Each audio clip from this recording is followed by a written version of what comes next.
In today's episode, I want to talk about thoughts. Yes, literally those pictures, words, sounds, even movies that constantly appear in our heads. To be honest, it took me a while to put together all my ideas. And in some way, the whole process of writing this episode has helped me to become more aware of my own knowledge. Anyway, let me put you in context. I've always had the sensation that something was wrong. And the sensation used to be stronger when I was alone. So, one of the ways I used to cope with that feeling was patting. Part of me wanted to believe that the reason I was going out all the time was to improve my social skills. And yeah, I wanted to make new friends and I wanted to meet girls. However, there was an unspoken side. I was trying to distract myself from the fact that something was wrong somewhere inside of me. And since I know that what I called something were actually my thoughts, I can say that what I was actually trying to do was to avoid being alone with my mind. It makes sense, right? Loud music, alcohol, energy drinks, cigarettes, new people to talk with. For me, holding a conversation was a helpful way to escape from my thoughts. I mean, you can't be outside and inside at the same time. Or at least you can't give all your attention to your thoughts if you're talking with somebody. Well, there are situations where you can be lost in your thoughts while talking with somebody. I think you can hold a conversation with somebody without being present. I mean, that's how doing cold approaches looks like when you're an insecure guy. Anyway, I also remember that I used to need something in my hands as soon as I get to the club or before an approach. A beer, a Red Bull, a cigarette, you name it. I don't know the reason behind, but what I do know is that it ended up as my ritual every night I went out. And that ritual was actually a behavioral pattern that was triggered by the limiting beliefs that I had. That were created, by the way, by my thoughts, because I regarded my negative thoughts as if they were true, or, in other words, because of my lack of self-awareness. That's how my thoughts were affecting me. What I want is for you to become aware of your own thoughts, so that you will be able to see, and therefore cut, the link between your thoughts and unnecessary behaviors, such as smoking, for example, and unnecessary suffering. Most people don't even know they're not in control. They say, oh, that's how I am, I've always been, ... They excuse their behavior, and that is where lies the danger of not being aware of your own thoughts. They end up dictating your belief, your behavior, your emotional state, your whole life. And the saddest part is that all is an illusion. So, how to realize the fact that you're not your thoughts? I mean, I spent years believing all my thoughts were true, and that I was the thinker. I was constantly blaming situations and persons for who I was, and how I felt. Sometimes I was even blaming my own mind and myself. I felt that I was my own problem. That's why I made this episode. First, I wanted to tell you why it's dangerous to identify with your thoughts. Now, I want to tell you how to avoid that trap. So, without further to say, for now, let me share with you some of the things I've learned.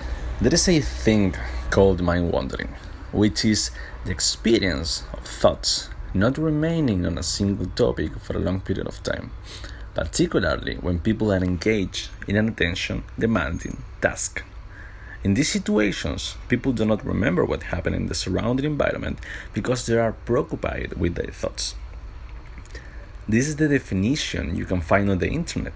And let's pay attention to the last part. And I'm quoting, people do not remember what happened in the surrounding environment because they are preoccupied with their thoughts.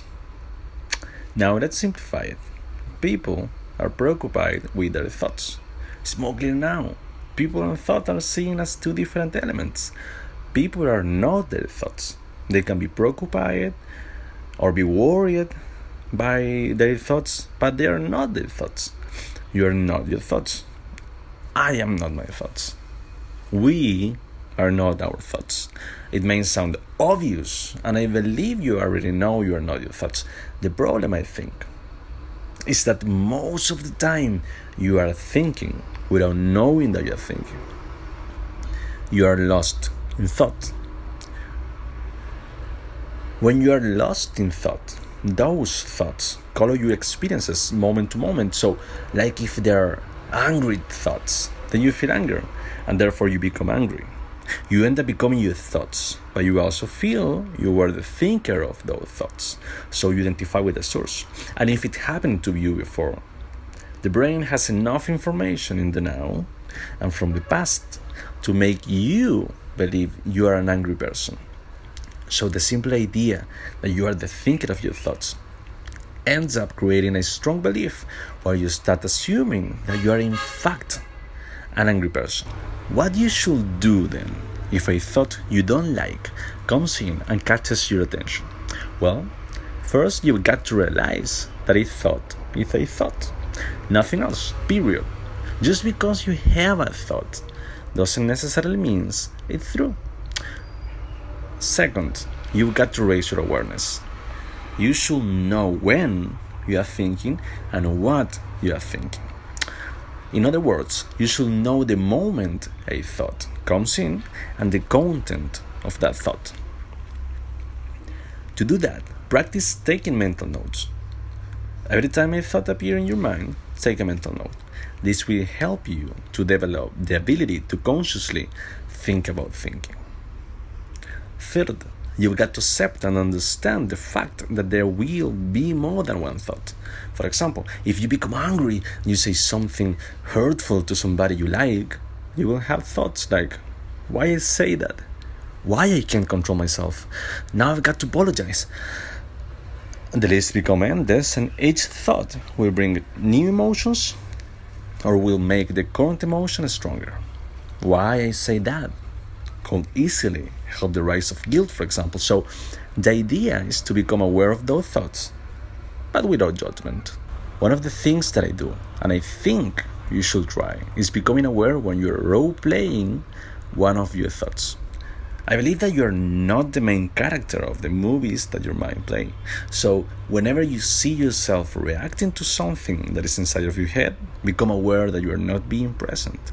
Focus on your breath and keep the movie rolling. Though, become completely aware of whatever you were deeply lost in. Personally, I like to focus on my breath, take a mental note, and keep doing whatever I was doing. Sometimes, I also write down my thoughts so that I work on my ability to notice them more clearly. Remember, your goal is to become completely aware of your thoughts so that you can stop the constant illusions. It's like breaking some sort of spell. You've got to train though.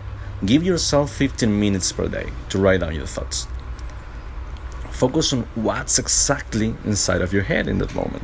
Once you become aware of your thoughts, you can also start looking at evidence from reality that either supports or refutes them. By becoming aware of the negative and often unrealistic thoughts that dampen your feelings and moods, you're able to start engaging in healthier thinking patterns. So, let me add one last thing. Thinking is a voluntary and involuntary process. At a conscious level, you can become aware of your unconscious thoughts, and you can reframe them, what is, in my opinion, a powerful weapon. What I'm trying to say here is, one, and as Dan Harris said, you can't stop thinking unless you're enlightened or dead. So accept that fact and let go of the resentment, guilt, and self-hatred that could be triggered by your worst thoughts. Again, asking yourself why I had this thought at a conscious level means that you're starting to identify with your thoughts. And two, that it's also true that you can skillfully kind of curate the content of your thinking and think better thoughts. And think better thoughts. You could, for example, learn Stoic philosophy. But don't feel compelled to learn an ancient philosophy. Just by changing the content you are consuming in the internet is, for example, a good way to think better thoughts. I mean, just move towards an optimistic way of thinking and step away of the pessimistic one.